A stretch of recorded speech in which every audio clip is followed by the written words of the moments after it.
Hey, what's going on, everybody? Welcome back to Year of the Batman. The two episodes we're going over today are The Spell of Tut and Tut's Case is Shut.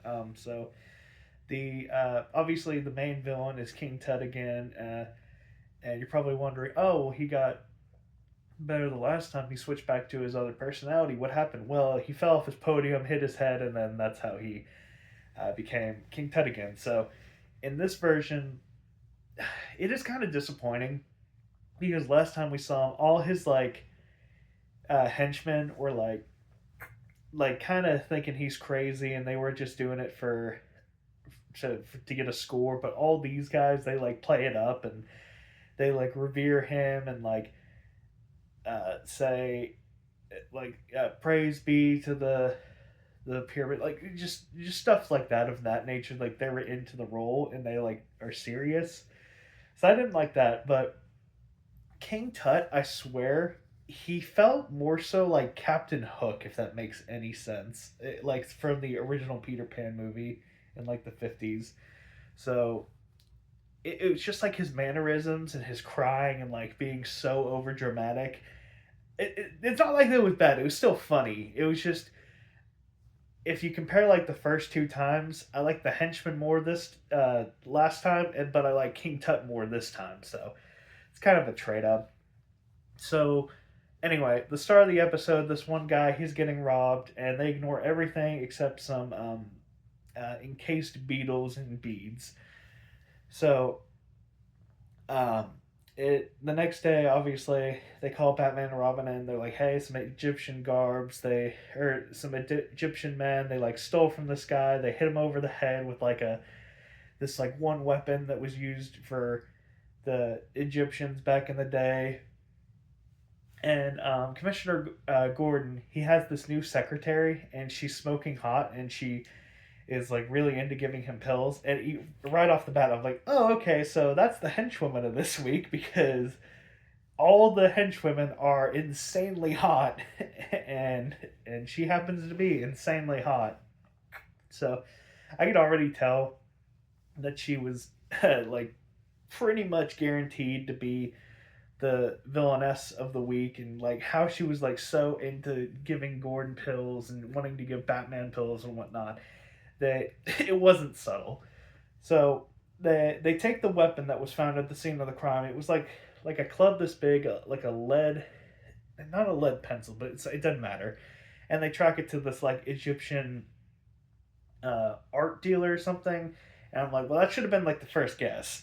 So I don't know where else you would have went. And it goes to King Tut's lair, and he brings the Beatles back to life. Like they are 4,000 years old, and he brings them back to life. I'm just like, God bless Batman. You're going up against like people who are playing God. Like last episode, you had the Music Meister that could crumble a building by finding the right frequency. This episode, you're dealing with a guy that can bring living thing or dead things back to life 4,000 years later. I mean, that's quite a feat. Granted, it was just Beatles, but still, that's kind of nuts.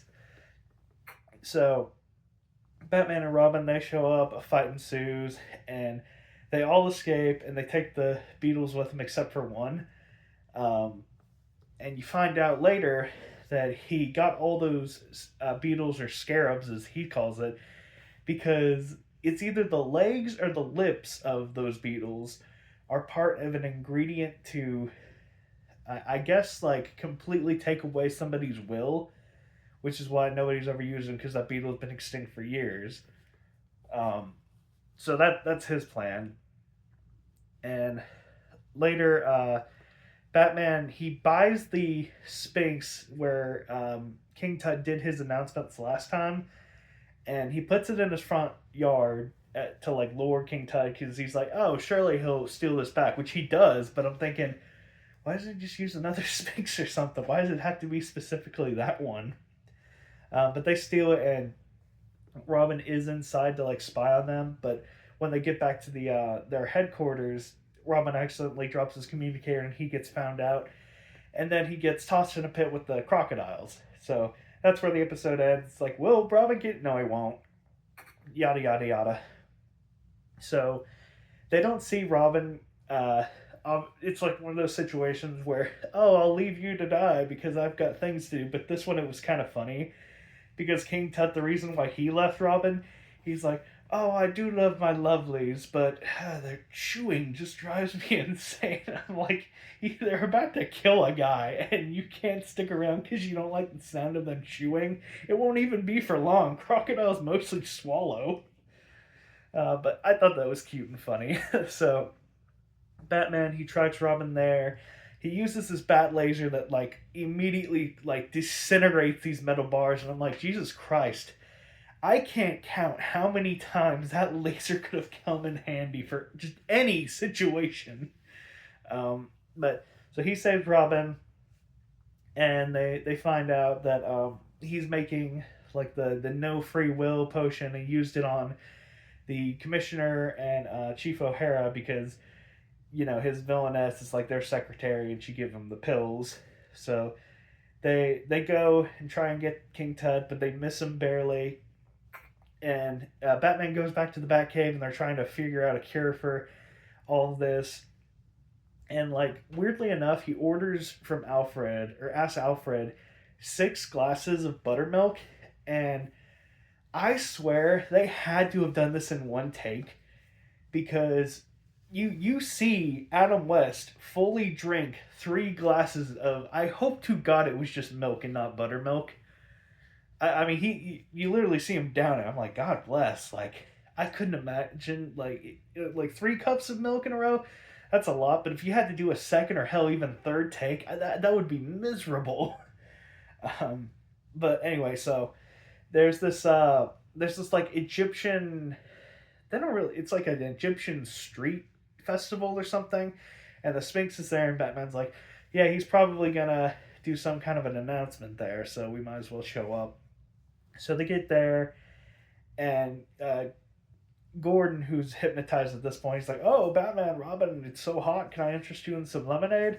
And Batman's like, "Yes, I'll take some." And Robin's like, "No, thanks." And Robin tells him, "I really hope you know what you're doing."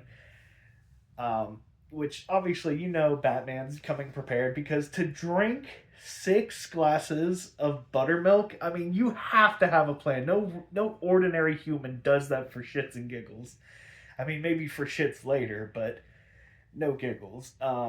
So Batman, he drinks the his like lemonade, his like drugged lemonade, and he acts hypnotized. And King Tut like he traps Robin, and he like just tells Batman to come to his location. And then Batman, he's like, "Aha! I was faking the whole time. Screw you!" And a big fight ensues, and the day is saved, and everything's good. And then at the end, King Tut does this thing where he's like, "Oh, I need to get to the PTA meeting. Oh, I need these papers straight." And at this point, I'm like, "You didn't even hit your head. I think you're just bullshitting the bullshit." So he's like, "Oh, well, Chief O'Hara or Commissioner Gordon, we're gonna leave this to you because we'll fight crime, but we're not gonna do anything with the law. So we'll." I don't know if he's gonna get tried as like the professor or tried as like the Pharaoh. Hopefully the Pharaoh, because I think that last time I think the first time where he like got knocked out, he genuinely did turn back and being the professor. This time around, I think he just went in and out.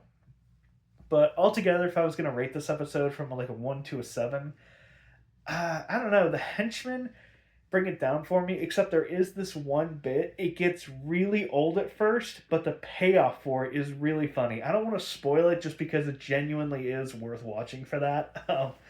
And like Tut's delivery to the running joke is pretty funny. But yeah, his henchman kind of pissed me off if I'm being honest. But Tut was like far better than last time.